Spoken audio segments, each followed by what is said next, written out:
And I'm ready now to introduce our moderator for the panel discussion that is going to come next on our agenda. And we are incredibly pleased to have with us today Louise Petrie. And our discussion is going to revolve around justice, equity, diversion, and inclusion. And I'm going to read you a little bit about Louise. Her bio is so impressive that you just all need to hear this. Louise is the principal of Louise Petrie Coaching and Consulting Incorporated. Louise is a leadership and systems coach, facilitator, and consultant with 30 years experience in government and nonprofit cultivating systems change in the areas of gender equality, gender-based violence, and equitable access to mental health services for LGBTQ, SIA plus community and visible minority newcomers. She specializes in helping leaders and teams co-create healthy organizational power cultures, holding space for individuals and teams to navigate the us versus them narratives. She has developed a series of workplace trainings to strengthen team and organizational cultures, including equity from the inside out, healing us versus them, transforming workplace conflict, unconscious gender bias in law, building cohesive teams rooted in trust, elevating our leadership, transforming power, and grappling with whiteness in the nonprofit, to name a few. She has facilitated numerous team processes, including leadership, program management, organization-wide and cross-sectoral collaborations to increase trust and alignment between stakeholders. Grounded in principles of inclusion, creativity, and courage, Louise is recognized as an accomplished facilitator with an ability to make room for diverse opinions and to create brave spaces for difficult conversations. Louise holds a bachelor's degree in biochemistry and master's degree in health administration from the University of Ottawa. She also holds a certification in adult education from St. Francis Xavier University. She is internationally certified systems team-based coach with CRR Global. She is trained in power intelligence and is a certified Diamond Power Index coach, as well as deep diversity, a model to help organizations move beyond diversity to inclusion.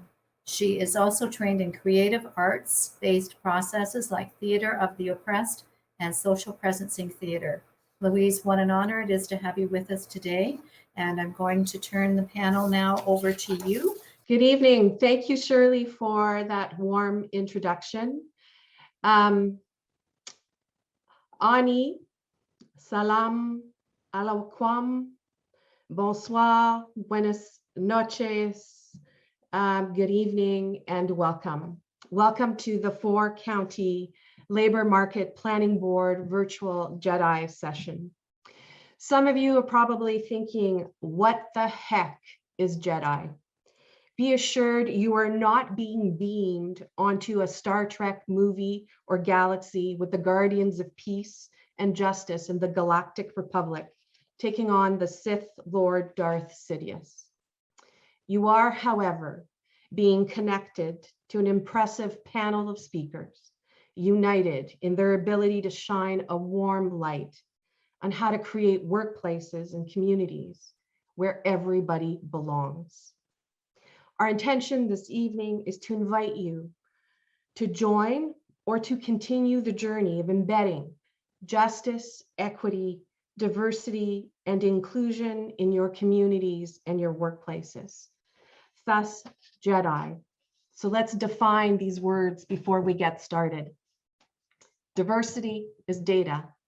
It's the number of people who represent different racial, ethnic, ability, language, gender, education categories, to name a few.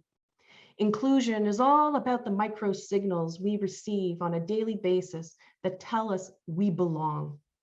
Inclusion is the outcome of transforming the rich diversity in our workplaces through equity approaches. And equity is about how organizational policies, decision-making processes, culture, and relationships cultivate inclusion. Equity is about how power shows up in our organizations. It's about who has access to resources.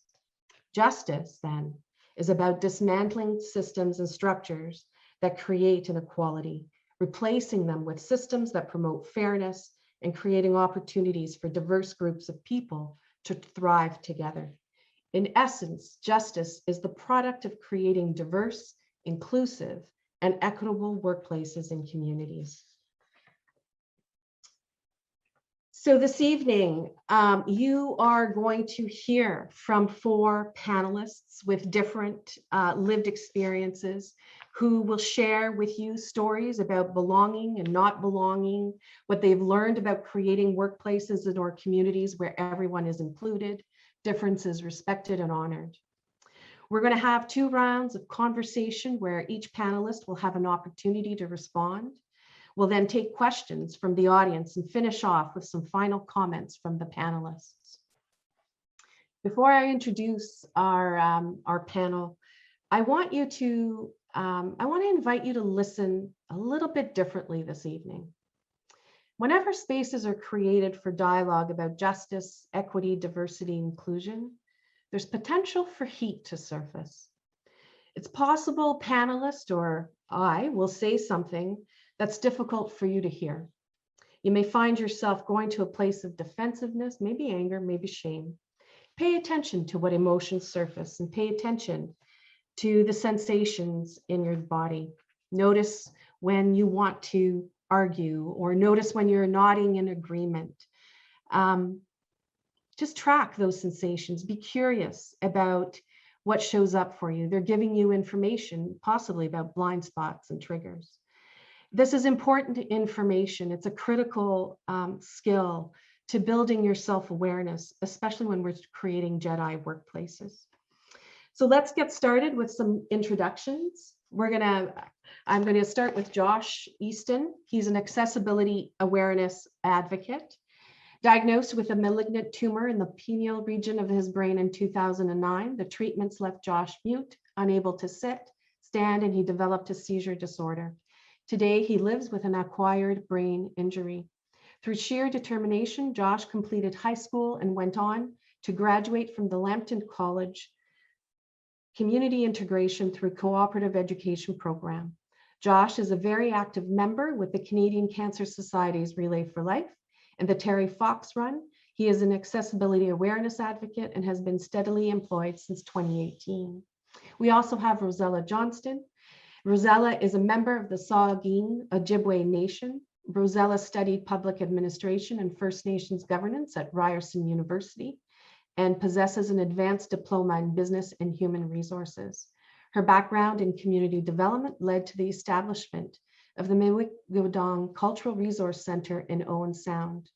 Rosella's extensive experience working with Indigenous populations includes housing, criminal and restorative justice, health and wellness strategies, as well as social and community development. She works with Bruce Power's Indigenous Employment and Training team that has developed best practices to become one of the leading Indigenous employment programs in the nuclear industry, aligning with Bruce Power's diversity and inclusion initiatives. Okay, we also have Bharath Nangia. He is the co-founder and CEO of Nuclear Promise X, a startup focused on innovation in the nuclear power generation industry. Over the last 3 years, the NPX team has grown rapidly while paying special attention to building a diverse and inclusive culture. Bharath and the NPX team also play a huge role in the community, volunteering and supporting several local charities and initiatives promoting anti-racism and equality. And finally, but not least, we have Ryan Brown, who's an LGBTQ+ advocate. Ryan Brown is a 20-year-old student of religious studies at McGill University in Montreal. He grew up in Owen Sound, where he organized the first Pride Parade in 2018 and again in 2019. He was a student trustee at the Blue Water District School Board and is a passionate advocate for student voice, youth, and LGBTQ+ justice. He is also a 2019 McCall McBain Lawrence Scholar and a recipient of the McGill Arts Research Internship Award. So a very nice welcome, everyone. They can't hear you, but let's clap anyways. And welcome our panelists. I'm really excited for this dialogue and the learning ahead. So We're going to start with Josh Easton, and each panelist is going to have about 10 minutes to really introduce themselves and share a bit about their story. If there's an example about how you experience belonging in the workplace, they may share that, or maybe they'll share an example where they didn't experience belonging. So everyone is free to just share their stories in the way that makes sense to them. So yeah, Josh, you're up. Thank you so much, Louisa. And good evening, everyone. My name is Josh Easton, and in the fall of 2018, since the fall of 2018, I work at the Kincardine Dentistry as a janitor and a customer liaison. I also have been living with an acquired brain injury since I was a teenager and as a result of a brain tumor. My childhood illness has made challenges for me that are both physical and mental, but I have always been determined to work and was able to find a job that fits me very well. Overall, I found my job very satisfying. I enjoy doing something that both physically demanding and sometimes think of my time at work as physiotherapy in itself. I like that I can feel myself making physical improvements, and I love to push my limits and see how much farther that I can go. I have noticed that I've been able to improve my balance and my walking, and I really think that I will continue to progress as I go. Some of the jobs that I do for the office is things like paper shredding, cleaning the floors, wiping down the window ledges, and cleaning surfaces. My walking has dramatically improved over the years, so much so that I can even take out the garbage now. I wasn't there for very long when my boss, Gail Walden, noticed that one of my greatest skills as an employee is my ability to make other people feel at ease and to get a smile on everyone's faces. Often when people go to the dentist, they might be feeling nervous or uncomfortable. I love to make jokes and chat with people and can often make people feel more at ease when they're more comfortable with themselves. Now, Gail always makes sure that the jobs I do will have me working with customers. And that is something that I really love.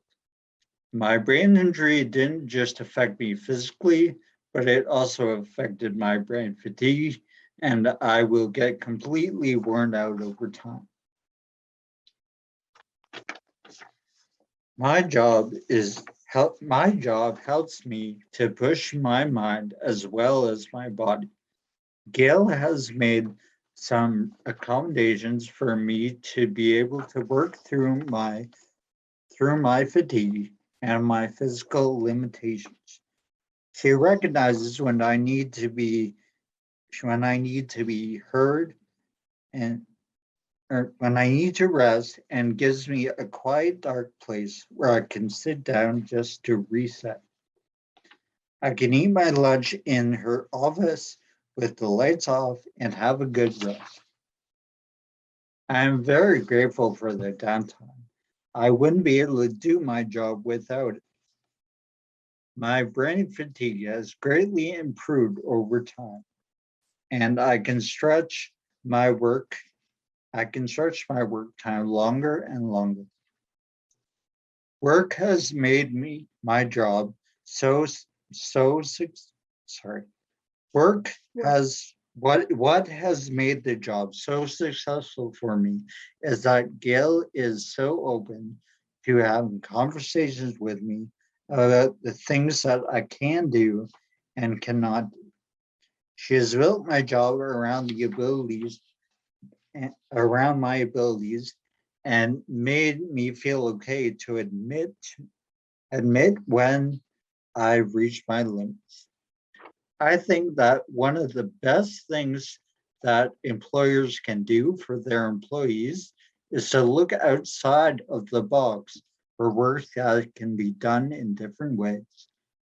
If you are serious about hiring staff with disabilities, then you need to find opportunities that match someone's abilities that they have already, instead of trying to get someone's disability to match a certain job. Working for me is not about making money. It's about the physical and social benefits that I can get from it. I get to talk with people of all ages, and I get to work with people to help them to relax and feel more comfortable. I am very grateful for the opportunity to work and to feel valued by my employer and by my community. I look forward to seeing more employment opportunities in the future. Thank you very much for taking the time to listen to my story. Josh, thank you so much for sharing your story. Just, you know, in the brief 5 minutes that you've shared, there are so many nuggets of wisdom for employers. I'm just going to give a shout out to your employer, Gail. Like, wow. You know, I've been an employer before, and as an executive director, and you know, I don't have, like, what a gift to be able to create a workplace where an employee can admit when they've reached their limit. How many of us would welcome that, right? So thank you, Josh, for starting us off so brilliantly. I really appreciate it. And I know that you know, given your brain injury, it's hard to be like late at night to just to be here. So I really appreciate your energy and you being here in your story. Thank you. Rosella, you're next.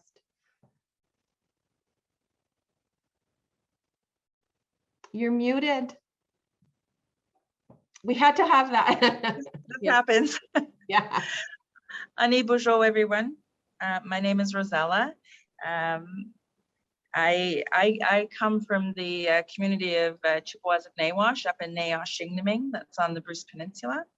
And I work at Bruce Power. I work in human resources. And I work on an employment program there. You'll notice I'm wearing my orange shirt, and I wear this because, you know, I do believe every child matters, of course, which is why I do the work that I do, but also to remind you to please keep the children and the families and the communities in your prayers and your thoughts as we continue to recover the bodies of the children, and you know, and for our healing in the communities, because it's been many, many years that we've talked about this, and we, you know, our families have been broken and our communities have been broken.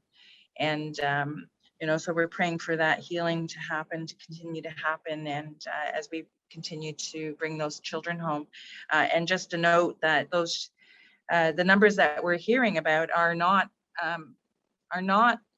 in Ontario yet. The numbers in Ontario have not been counted yet. And so those numbers are coming from the West Coast, Western Canada, and while recovery efforts are being organized here in Ontario. So just to keep that in mind. So a little bit about myself and why it's so important to me to mention this about the residential schools. My mother and my grandmother were both attended a school in Northern Ontario called the Spanish Indian Residential School, which is up near Sault Ste. Marie and in Massey, Ontario. And So when my mother was released from that school, she was given a bus ticket. She was sent to to Toronto, and from there, that's where she had lost her language. But she found her way back to the reserve when she met my father from the same community, and she regained most of that language. So and that was part of the tearing down of the community, right? 2 generations. My father was a Second World War veteran, and so and he served in Italy. So there was, we had a lot of trauma, and not unlike a lot of families when I was growing up. That were survivors of the residential school and bringing that home and into the communities. But what that did was it gave me a real sense of what community was, and we had a lot of talk about treaty and what, because my great grandfather was the original signer of the treaties. Kiganos, at the time, his name was Kiganos, and he was given the name James Jones. And that's where the Jones name comes from. It was through a missionary that came into the community. And and then a lot of the names had been changed because when the Indian Act was created, they could not pronounce a lot of the names. So the names were changed. And so we were all given English names. And so this sounds very familiar, right? So, what that led me to was I did a lot of social work. I married a man, and I moved off the reserve. At that time, when you married a non-native man, you lost your status, and you weren't allowed to live on the reserve anymore. So being very young and having my status removed, I was forced to leave the community. And so there was times when I did not see my family for several years. I remember at one stretch, it was 4 years before I saw any of my relatives, my brothers and sisters, and my parents. And one of the things that I was told in that marriage, that when my mother agreed that I would marry, was that that I would get my education, and that didn't happen. So when in 1985, when the legislation changed and we were allowed back onto the reserve, and a lot of women, including myself, we all returned to our communities and we registered our children. And so my children then became members of my community, and so they were, they were allowed to come and go onto the community, and I was allowed back onto the reserve. That was in 1985. So, but what that taught me was, the needs of the community, and how people were being treated so differently, how Indigenous people were treated differently. I started a career in social work and community development, and at the time, you would see, and this is true today, this still rings true in a lot of communities, and as we're entering into a corporate world now, where we're we're seeking jobs in corporate, and is that the demand at the time was for social work, and it was for community developers. And so that was a lot of community development. I started the Friendship Center out of that need, because I was raising my children off the reserve and they had no access to culture. And so, that was a drive. And so these friendship centers started popping up all over the country, because there were a lot of Native people that were not allowed back onto the reserves, and they were being flushed out and put into urban centers. But yet, that was how we retained the culture in the urban settings, was to come together and find each other and practice that. So now, when I went back to school, I had done the social work, I had done the community development, I had worked in legal. I worked with a homeless population in Toronto, which actually consisted of a lot of homeless Indigenous people. and finding out that those people were coming from their reserves and speaking the language, and they didn't have English. So the homeless populations, I found that a lot of them still possess the Indigenous languages from the areas that they were coming from. But that also made me really realize that, you know, as they started to open up and the Truth and Reconciliation come out, you'll have to let me know when I've gone longer than my time, but I heard about a ring of fire up in Northern Ontario, and I had been doing some work up there, and there was a lot of opportunities for jobs coming up, and I read the impact benefit agreement, and I saw that there was a big human resource piece in there that offered jobs to those people up there in those areas, and that's why I studied business and human resources. I realized that those people didn't speak English, and that they certainly didn't speak business. And I wanted to learn that language so that I could be part of the solution and help them. And so I went back to school and I studied business and I studied human resources so that I could help them to get the jobs and be part of that movement to change the tide in our communities and help us to manage our wealth rather than managing our poverty. And so that's what led me into the corporate environment and led me into human resources and really advocating for our communities to be part of the solution.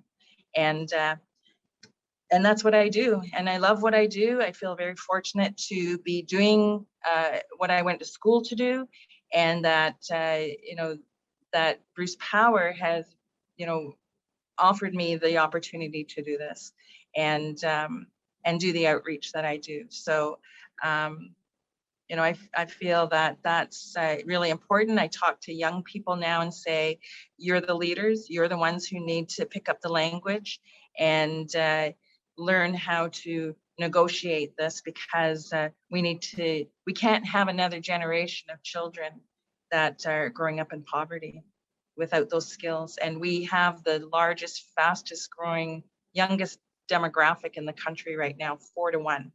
So, and there's so much to talk about, and I know I can't squeeze it all in here in 10 minutes, but I think I covered most of what I wanted to talk about. You know, I did some work with the Truth and Reconciliation Commission, delivering programs in the North. I learned a lot from that area about, you know, what the needs of those communities are, and certainly know what's happening in our communities. Yeah. And that's it for me for right now, for starters. For starters, yeah, that's a great start. Thank you, Rosella. And I just, I really appreciate this quote, manage our wealth instead of our poverty. And it sounds like you're playing a bridging role, like a bridge builder role. Yeah. Very much so. Yeah, so important, and appreciate the way in which you've started and the sharing of many truths that those of us who identify as settlers need to hear, you know, in order before we can even move on to the reconciliation piece. So thank you. Bharath, you're next. Hi, good evening, everybody. And a pleasure to be here. Not only am I a panelist, just listening to the first couple of introductions from Rosella and Josh, I'm glad I'm part of the audience and listening to them and learning from them as well. Very, very amazing stories there. A little bit about myself. I'm the co-founder and CEO of a company called NPX, Nuclear Promise X. We're headquartered in Kincardine.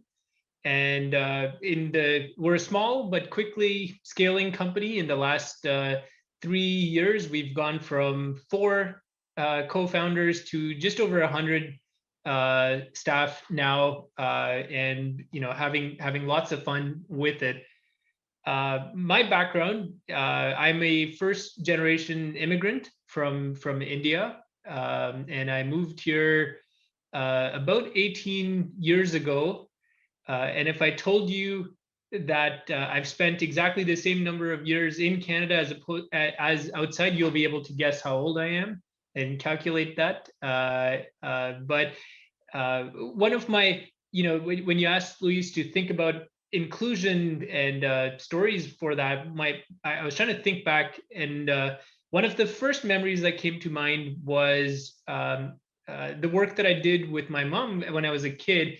So my mom is a PhD in special education, and at the time she was focusing on students with special needs, and I had the opportunity to be a scribe for some of her students as they wrote their exams. And this is at a time where terms like dyslexia were not well understood where I was growing up, and the education boards didn't have any provisions for it. So just learning, and my mom used to say this thing which always resonated with me. She used to say, if I can't learn the way you teach me the way I can learn. And it really struck with me, and having those experiences as a kid, being a scribe, and that feeling of, yes, you know what, I helped tilt the odds in somebody's favor who normally would have been very, very disadvantaged because the odds were stacked against them. So that was one of my first few memories. When I came to Canada, I came to Canada to go to school at the University of Windsor. Why did I go to Windsor? If you're wondering, I wanted to be an automotive engineer and build cars. That was my dream, and I went to school for that for about 3 years, and did all my co-op terms in the industry, working at Ford and GM. And then the industry started to collapse, and at which point I had an opportunity to do an internship in the nuclear industry, which was, undergoing this refurbishment at Bruce site, and I loved it, and I haven't looked back since. Ended up doing my master's in nuclear engineering, and have been part of the industry ever since. My introduction to Kincardine was when I came up to Kincardine as part of my job at the time, and I was sent up for a 6-month rotation to go check out Bruce Power site, go look at an actual nuclear power station, and then in 6 months come back to head office and do the desk engineering job then. And those 6 months turned into 6 years. I never went back. And then when I did end up going back after 6 years, I couldn't wait to get back. And part of that reason is, that sense of belonging, inclusion, just comfort. And I think feeling comfortable in a place like Kincardine. So when several years after that, when I decided to stop doing what I was doing for my job, and I had this idea of focusing on innovation in our industry, wanted to set up a startup company, I decided that it was time to come back to Kincardine and make that our headquarters, and we haven't looked back. And in that spirit of belonging, the things that have stood out for me again in Kincardine, the community has been very, very open-armed in receiving us as a new company. We're set up right downtown, and every time we've thought of a community engagement initiative, things like we've held astronomy nights where we have lots of telescopes out in Kincardine. People have come out and joined us. Where we've done things like coding academies, people have signed up and really, really embraced us. We've done comedy nights where we brought in acts from Second City, and people have welcomed all of that. So that sense of inclusion, belonging has been great. Has it always been great? Is my experience 100% positive? No, because if it was, I don't think we'd be having conversations like these. And we've had instances where what I know to be a very, very, very small percentage of people act in ways that have been far from inclusive. And to share a couple of examples, we last year, and I'll get into this more in the discussion, we realized that we couldn't stand back and just say we're a company that's not racist. We have a balanced company. We wanted to be anti-racist, and we said, you know what, we're going to get the word out there. We're going to be vocal about this, and we're going to get engaged. So we put up BLM signs in our windows. We have pride flags in our windows, and so on. And I personally got some pretty nasty emails asking, you know, what propaganda I was dealing.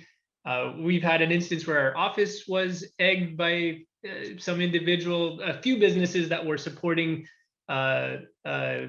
these causes had that. So it's not 100% positive, but I take comfort in the fact that, you know, that 99% of the people that have been so vocally supportive, that have been so receptive to me, to our company, that I know that there's work to do, but I stay optimistic about it. Within our company, you know, the last part I'll share is we, you know, ever since these things happened, we could have responded by saying, hey, let's tone it down and let's stick to our lane and mind our business. Or what we actually ended up doing is let's double down on this. And you know, we launched an initiative called Nuclear Against Racism, where we've brought together all the companies, including Bruce Power and a lot of the industry vendors, to actively take a pledge to be vocally anti-racist, and many other such initiatives, which I'll talk more about. In our company, the number one thing, though, you know, in terms of inclusion that we believe in, this has been there right from day one. We knew we were going to grow fast and we were going to scale, but we're a company focused on innovation, and we want to have new ideas, new ways of thinking. And we realized the only way to get there was psychological safety. One of the stories I love sharing is the story about teams competing to build towers out of spaghetti and marshmallows. And there's a team of kindergartners and a team of MBA students. And by the way I've set up this story, you would have all guessed that the kindergartners won. But the reason why they won is the MBAs, when they were given the task, they look at each other, they're trying to size up, you know, who's the boss in this team? Will I be judged if I say something that's perceived to be a dumb idea? And so they were very cautious and, you know, trying to get to agreement by not rocking the boat too much, while the kids were going here, no, here, and, you know, and in each other's faces. And what was different there is they had no fear of judgment. They didn't think that they were going to be judged for their ideas or their approaches. So that's the culture we've fought really hard to create. We have these signs on our walls that say, you are safe here. We have it in all our offices. But more than the signs, everything that we do, we try to make it so that people feel safe in sharing new ideas, new thoughts, and that's how we pride ourselves in being an innovative company. So that's my background, and very glad to be here. Thank you, Bharath. That was great, and really, like, I helped tilt the odds in someone's favor. Though just that brief sentence, right, just speaks to what we can do on an individual basis to support inclusion. And there's so many nuggets in what you've shared too, and the piece around psychological safety is that's something that's growing. Certainly in the employment world, around creating trauma-informed and creating workplaces that are psychologically safe. And there's some standards that have been developed. I think UBC has developed those. Okay, thank you. And Ryan, your turn. Thanks, Louise. Yeah, echoing Bharat, what you said about how it's great to be a panelist in this session, and I'm grateful to be here in that capacity. I'm also definitely an audience member learning along with everyone else. This has been spectacular already. So thank you, Josh, Rosella, and Bharat for sharing your experiences. So as Louise mentioned, I'm currently in Montreal. I'm speaking to you from Montreal. I go to McGill. But I grew up in Owen Sound, and I identify as gay. So just to give you an idea of where I'm coming from, that's the perspective that I grew up with up until just a couple of years ago when I moved here. And I wanted to start off what I have to say by kind of continuing the discussion that Louise started of framing discussions like this on JEDI, on EDI, on justice, a little bit more, because I think these are discussions, especially in the last 14 months, especially in the last 14 or 15 months. There have been a lot of these discussions. So I would imagine most of us have been to a discussion somewhat similar to this one in the last short while, relatively. And because of that, I think it's easy to have a variety of sort of perspectives coming into a session like this. And one of them is that, okay, yes, I've been hearing about this sort of incessantly for the past while. And I'm looking for something new. I'm looking for something to be challenged on. But there's also, as Louise mentioned, the potential for sessions like these to challenge the way we think, be somewhat tiring in that sense. So I want to both say that that's completely valid, but also challenge us to go into the space of challenging ourselves and learning something new. And one of the components of that is, and this is an invitation for people listening to sort of take part in this, is seeing the problems, seeing the issues that are being described within ourselves. So I think this exists in a lot of capacities today, but I think as a society, we need to start to think about accountability a little bit differently. And one of the levels of accountability is on the personal level. And so that certainly exists for me, even in social circles that I belong to. You know, for instance, I identify as gay. And so sometimes I'll be introduced either by myself or by someone else as LGBTQ+ or LGBTQ2S+. And the T is in there. And the T stands for transgender, which is an experience that I can't speak to. I'm cisgender. So, you know, these are the sorts of things that we have to challenge within ourselves. You know, what are we bringing to the table? What do we have to learn? What do we have to challenge ourselves on? What are we doing well? What can we improve on?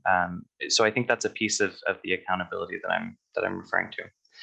So I want to tell you my story. When I was 14, I went to Bayview Public School in Owen Sound. If we have any Owen Sounders, I have to say, being in Montreal, I love speaking to an audience where I can assume that people will know where Owen Sound is, because even people that I talk to from Toronto, there's a chance I'll have to describe it in terms of how far it is from Toronto. So I appreciate that I can just say I'm from Owen Sound. And as I was growing up, I began to realize that there was something a little bit different about me. And, you know, of course, different because we do live in a society where there's, in some capacity, whether it's at home or with my friends or on TV or in the media, there's an expectation that I will be straight. So I felt like there was something different about me. And when I was 14, I came out as gay. And I was incredibly lucky to have a fantastic support system with my family and with my friends. There were definitely some challenging experiences in the first couple of years, and there were definitely some people who were no longer in my life. But that's an aspect of that experience, I think, for most people, and it's sometimes as challenging as it is healing. So an experience that I had, and I've told this story quite a lot, and I've been given permission to tell this story, is that after I came out, a few months after I came out, I was speaking to someone who I grew up with, who I went to elementary school with in Owen Sound, and we're the exact same age. I hadn't seen her in a couple of years, so I was in high school at this point. And I just saw her at Tim Hortons in Owen Sound and sat down with her. And she was telling me how she came out around the same time and had quite the opposite experience. She was kicked out of her home and was living at a shelter. And this was all in my community. And I realized that could have been me, you know, very literally, that was the same experience that I had generally had, the same school I'd been to, the same people I'd been exposed to in social settings, but I was lucky to have a supportive family. And that made me realize that I wanted to do something in my community, which is when I started to form the idea of running a Pride Parade in Owen Sound. And I also want to highlight another experience I had, which was with an LGBTQ advocacy group in our area. And the reason I went to them first was because I didn't want to step on their toes. And they were actually the first group of people to give me pushback on the Pride Parade.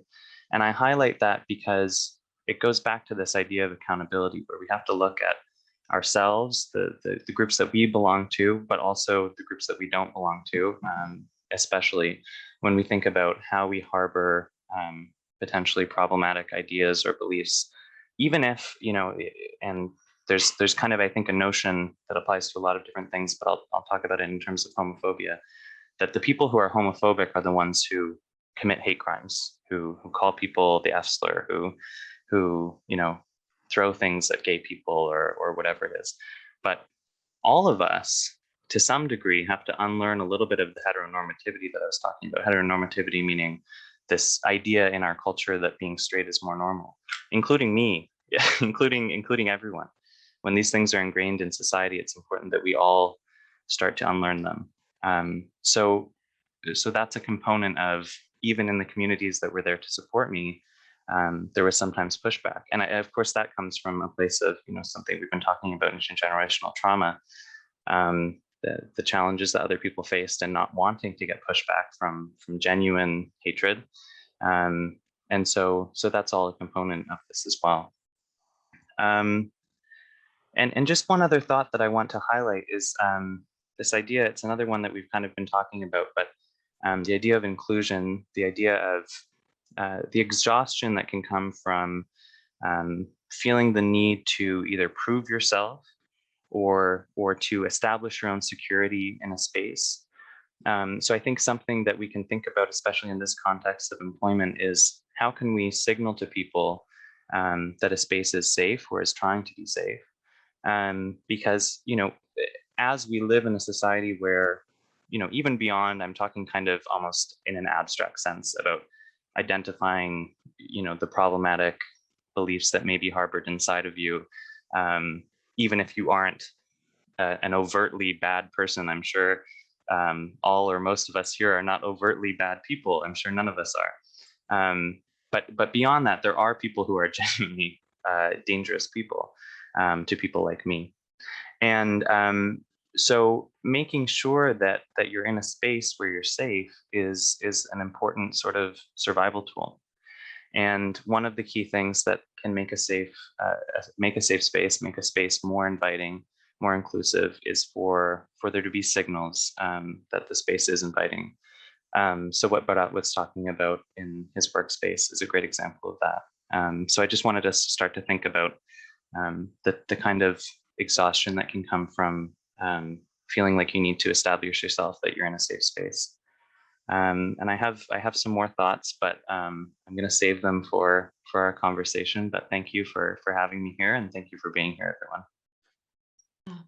Thank you, Ryan. Really appreciate hearing your story, and you've touched upon so many things here for us to think about, right? Personal accountability. So when we take a look at that change that needs to happen, what's the work that we need to do? What is it that we need to be accountable for?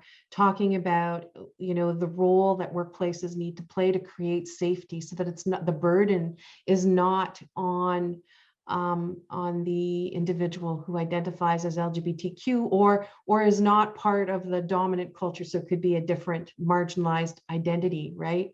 And, I have an example when I was an executive director of a nonprofit in London, where we got feedback that we were not welcoming and we were not safe for LGBTQ plus folks. And so we had to do our work. I mean, we were like a social service agency that focused on mental health issues. Like, imagine that, right? And so we weren't giving signals that we were inclusive. So that meant work that we had to do to create that. And that included some training, but it included some different signals. So really appreciate that. We're going to move on to our next round, and I'm looking at our time. We're at 6:27. What I'm going to suggest, because I know that you all have something to add here in terms of this next round of which is around the conversation of what are you learning about creating cultures of belonging in the workplace or the community? So I think that I've heard from each of you some examples that you have, some ways in which, some concrete ways in which employers and communities can begin or add to what they're already doing. So I'm just going to invite you to, like, I know you were told to mute, but I'm the boss for a moment, and I'm going to tell you to unmute. And I may get like a signal that says, and whoever wants to start would like to share. Bharath, you unmuted first. I'm gonna let you go. But like I want to watch the time a little bit, because I would like to bring in the audience here. We've been really craving some connection with the audience. So maybe if we take all together about 10 minutes or so, and then we'll invite the audience in. Does that work? Yeah, great. So, I mean, I'll kick this off since I was the first to go off mute, looks like. I think the main thing when you say for the workplace, just building off of that psychological safety aspect, which we came at that from an innovation perspective. We want to hear diverse ideas, and we want to have people feel safe to propose ideas and not feel like they could get turned down. But I think the other aspect is, and Ryan talked about this a little bit as well, letting people bring their whole selves to work.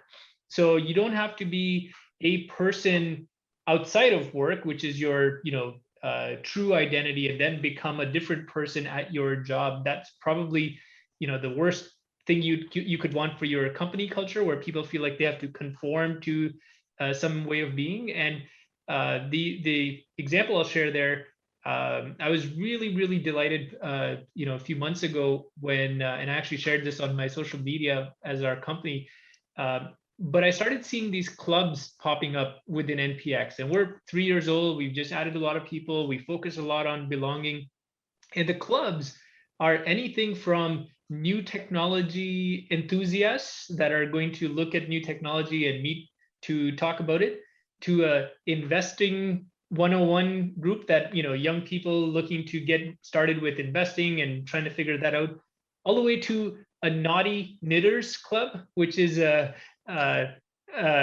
knitting group that meets together for an hour over lunch and teaches each other how to knit.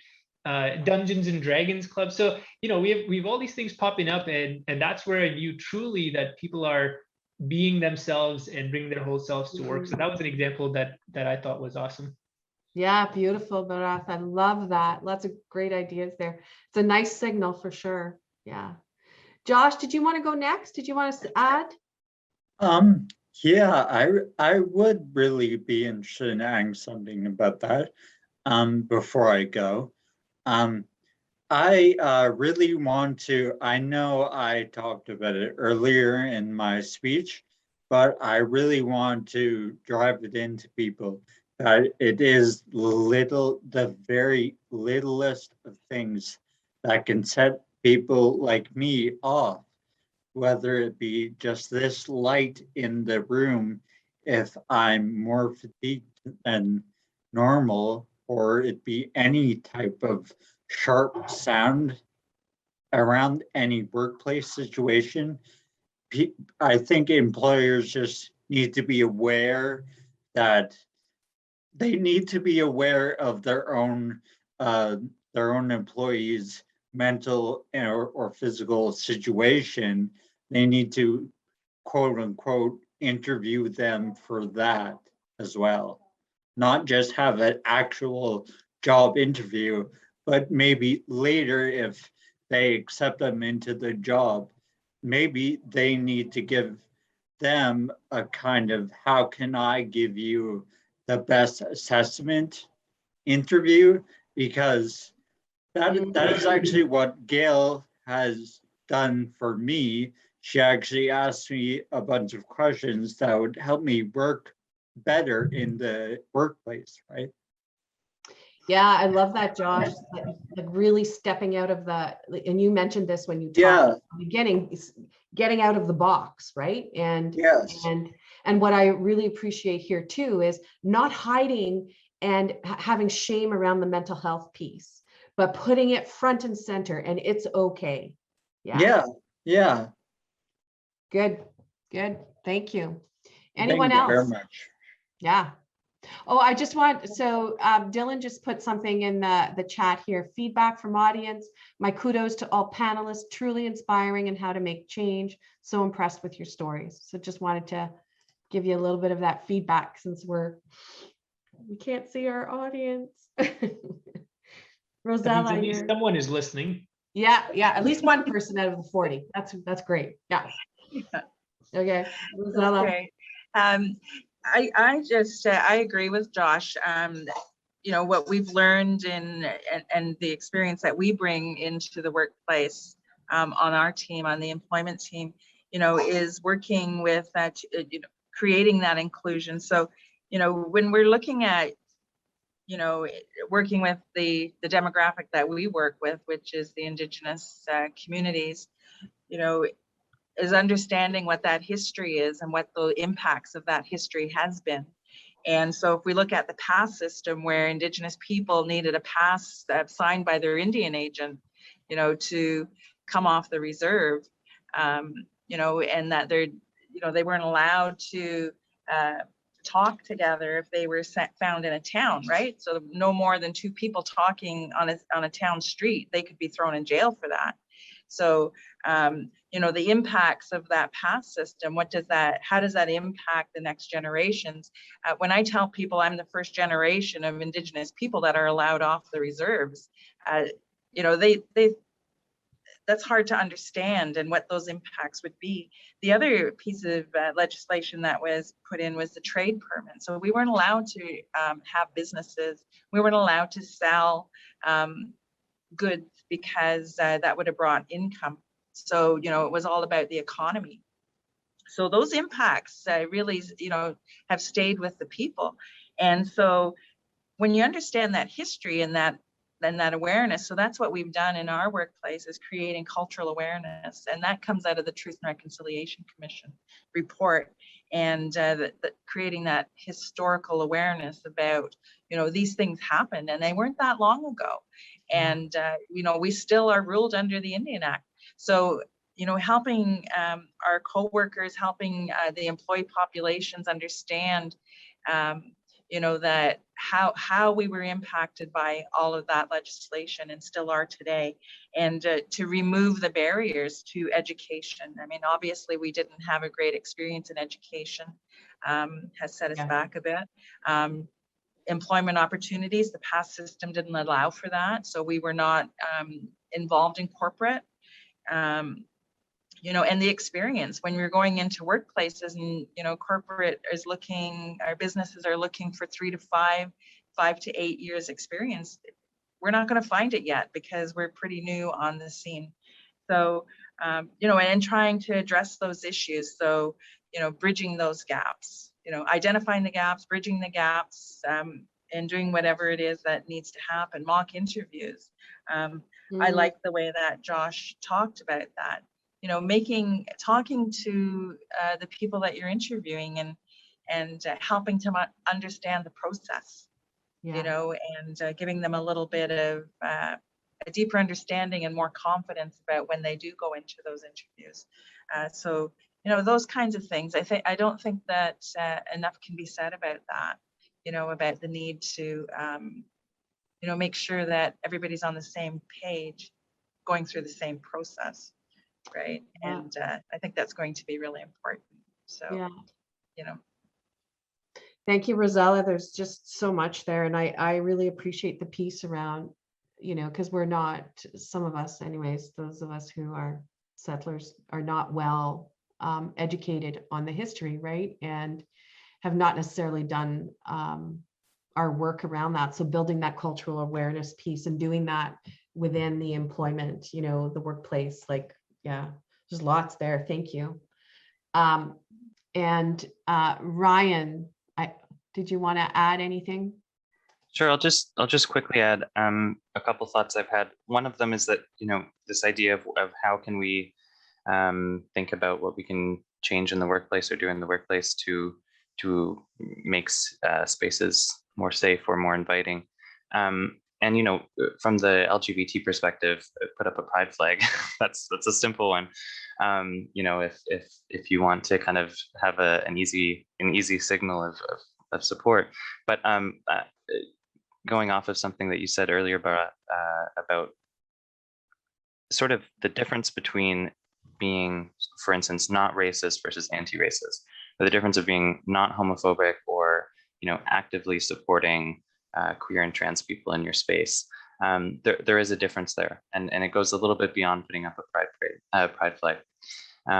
So, you know, I think that there are considerations of how do you, and I think this also attaches to what you were talking about, Rosella. How do you meet people where they're at? How do you find people where they are, instead of thinking about it in terms of, so let's think about the interview process, which we've talked about a little bit, in terms of giving everyone the same experience on paper, considering how people coming into that experience are already having different backgrounds, different experiences, different lived experiences. If you consider that, then giving everyone the same experience on paper is actually going to be incredibly inequitable. So it's about meeting people where they're at. It's about taking conscious, active decisions that will support people who come from a variety of backgrounds as they become a part of your space. So it's the little things. It is the little things. It's the putting up a pride flag. It's the not making, you know, terrible jokes and learning about microaggressions and how not to contribute to them. But it's also the active decisions of how to better involve people and include people in decision-making processes and hiring processes, et cetera. Yeah, beautiful. I'm just, I'm sitting here thinking, I don't know if this is being recorded, but like you have, all of you have so much wisdom. There's just like all of these nuggets that, and I don't know that I've been able to capture them all, but could create a little, thank you. Can I just add something as well? And just a thought that came, you know, and, you know, we talk about inclusion, but, you know, in our culture, and I think that this is something that this is what we fight so hard for, is for the relationships, right? Because relationships are so important. Relationships are everything, you know, and just a very simple relationship, like, you know, they talk about Indigenous people being spiritual people, and, you know, and we're so connected or whatever, you know, but when you think of something as simple as a tree gives off oxygen, and we breathe that in, and we breathe out the carbon dioxide, you know, or Yeah, you got. we have that relationship. We can't live without the trees, and the trees need us. So we have a very close relationship. If we understand what that relationship is and what the relationship is to each other and how we're so connected in that energy, that's really important, you know, and it's so colorful, and it's a very vibrant, you know, and my cousin told me this, and this really stuck with me. And she said, you know, one of the things that with Indigenous people, what we can't do is let our experience define us. Our culture is rich and vibrant, and it's not about the poverty. That's never what it was about. And so she said, don't confuse the poverty and what we've learned, the behaviors in that we've learned in the poverty. Don't confuse that what we have in our culture, the colorful, the connection to creation, and try to find your way to that. And if we can really come from that, then we understand that we're all related, and that we're all connected, and that it's a learning about each other, and honoring that. So when I introduced myself in the beginning, I said Ani Bojo, and what that means is there's Nana Bojo was a spirit, and it's the mystical being. So when I say Ani Bojo and I meet you and I say Ani, I'm greeting, hello, I'm greeting the divinity, or that mystical part of yourself. And that's the relationship. That's what I'm greeting. Yeah. So, I just wanted to share that because Josh, when he was talking about, brought that to my mind. Yes, yeah. Thank you, Rosella. I really appreciate that. For the audience, just letting you know that that Josh needed to leave, and we do have Amy here who's been walking with Josh on his journey for a while, and she can respond to some questions if need be. So we have some questions from the audience. We have a question from Marina Angeli. How can we do this kind of thinking to become mainstream in the 4 counties? How can we train employers and all residents in general?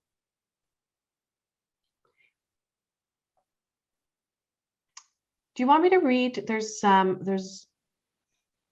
Okay. Let me just read some other comments. I'll read a couple more questions. The other one is from Lee Rochester. What is the best way we can convince employers to be more inclusive in their workplace and how it may benefit them also? Hello, May. This is from May Ip. Hi, Ryan. This is May Ip. So good to see you again. I think building social and formal support network could be another way to create a safe space for individuals who are marginalized. Do you have any suggestions on how to engage employers in doing that? I have Madison Bombach. We are listening and soaking all the information up, really enjoying this and learning lots, and being this select 40 of us feels important for me to truly listen and understand. Thank you all. Jason Wilson, organizational structure, so important to achieving these goals of diversity and inclusion for sure. More focus on the people and to be able to implement, sustain key training initiatives focused on all of these topics and increase employee retention rates. Medium to smaller companies can't afford the resources to structure appropriately. So what are some thoughts from our speakers on what we can do in our rural community workplaces to assist companies in achieving the important focus points, if that makes sense? So lots of comments and lots of questions. I just want to let everyone know that our host is working on this little glitch, and he's going to be bringing everybody from the panel back as soon as he possibly can, and Louise as well. So I'll just ask everybody to hang tight, please.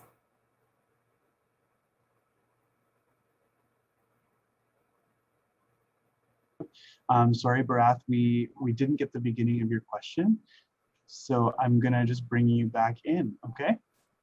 Louise, if you could just hand it over to Barath, would be good. Sure, ready now? Mm-hmm. Yes, please. Barath, okay.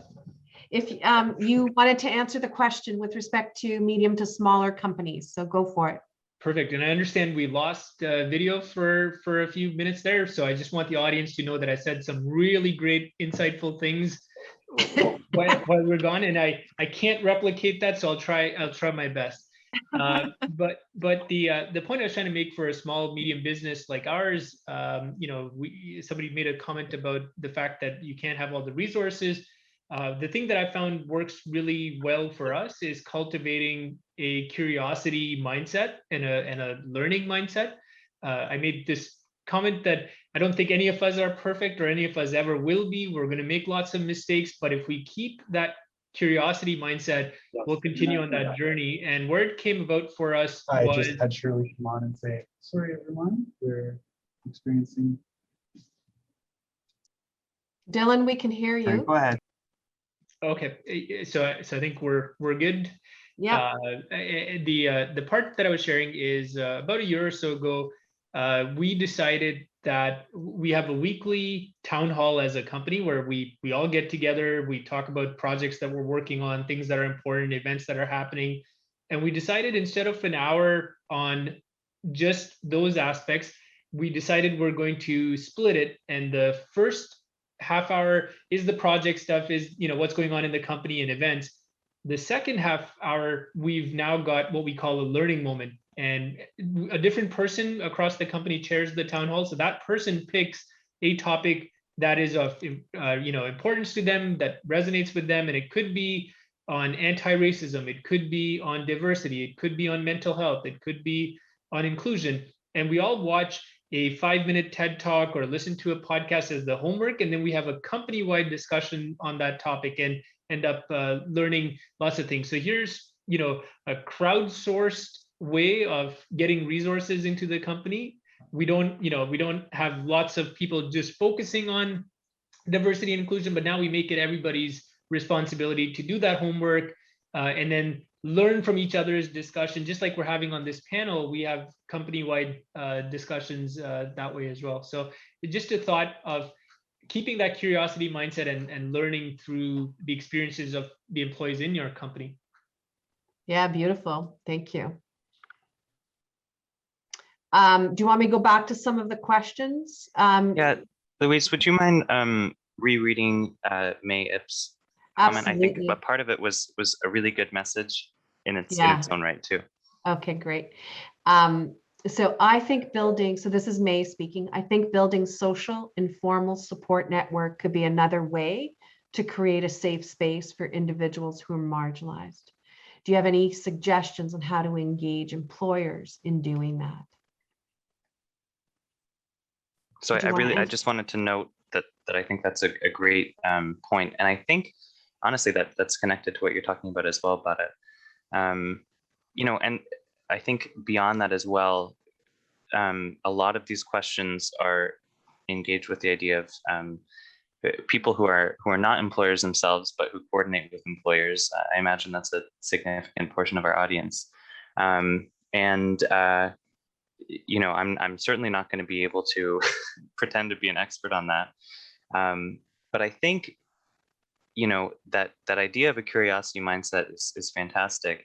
And it's one that I think, and all of these ideas, all the things that we've talked about, all of the components of the various considerations, the intersectional aspects of making safe spaces, of whatever it is within the kind of JEDI context.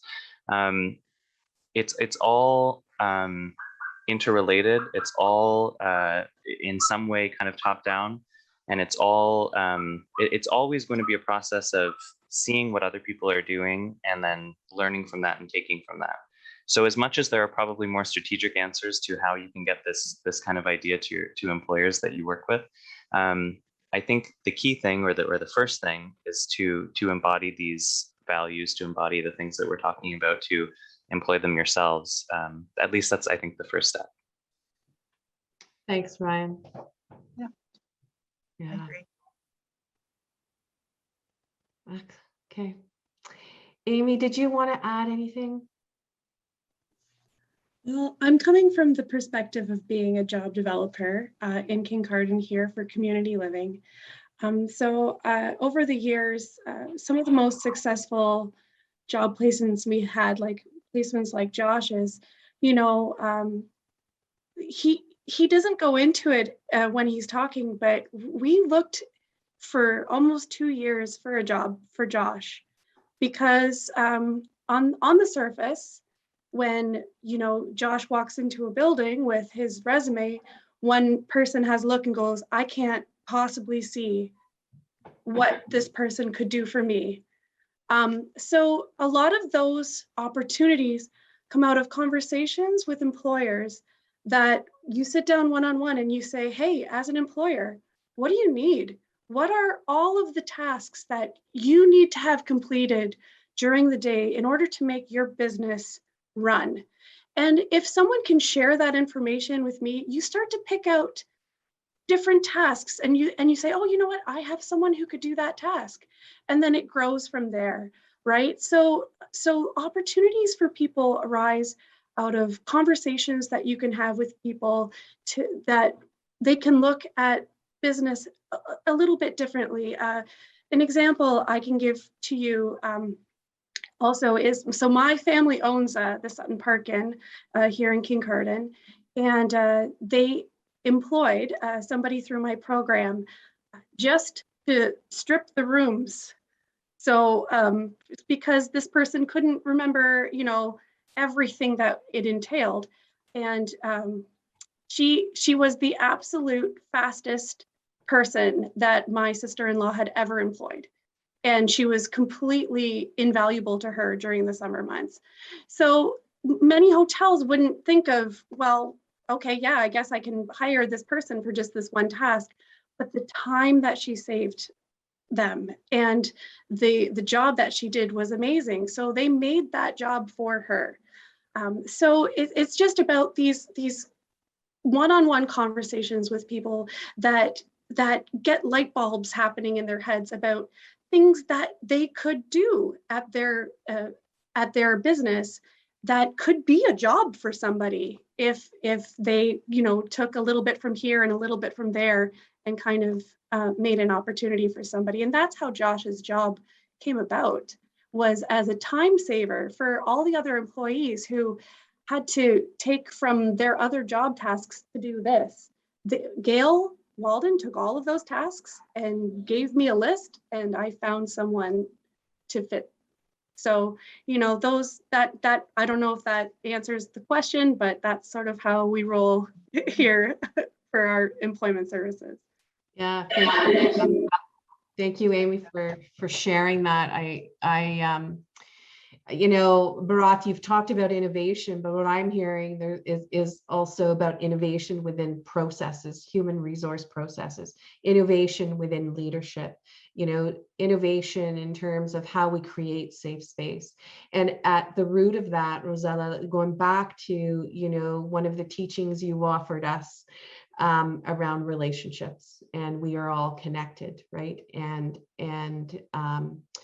just remembering that it is 6:55, and I know that Gemma and her co-chair or chair of the board wanted to say a few words. I am, and I'm not sure if they're coming on here or not. I can't remember. I'm sorry. It's so odd to not see people. But I, first of all, want to thank the 40 participants who listened and witnessed. Do not underestimate the power and the importance of witnessing stories. And today you did that, and that was important. And you heard you've heard stories and some vulnerabilities, and that are teachings in some way in terms of and helping you understand what it is you can do.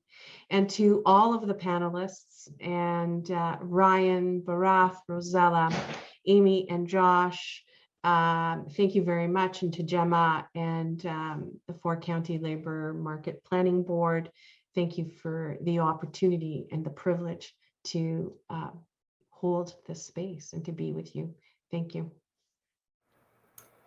Louise, and thank you. It's absolutely incredible and such an honor for all of us to have been here and to listen to this discussion. I know we're all going to go away with many thoughts and hopes of how we can take this forward and make our workplaces better and more diverse and more inclusive.